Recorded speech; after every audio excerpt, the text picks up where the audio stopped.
friends, I am Dr. Pavan Kumar, consultant cardiac surgeon practicing in Mumbai, India. Not all fats are bad, but trans fats are bad. As a heart surgeon, I avoid trans fats. Trans fats are saturated fats.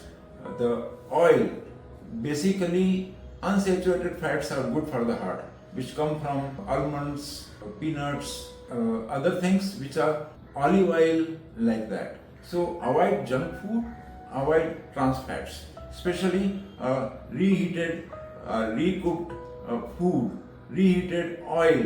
These are all things which contribute to higher level of bad cholesterol.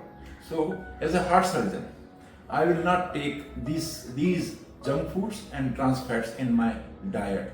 Healthy diet is the first step to keep your cholesterol levels under control and keep your arteries clean and make your heart happy and healthy. Thank you.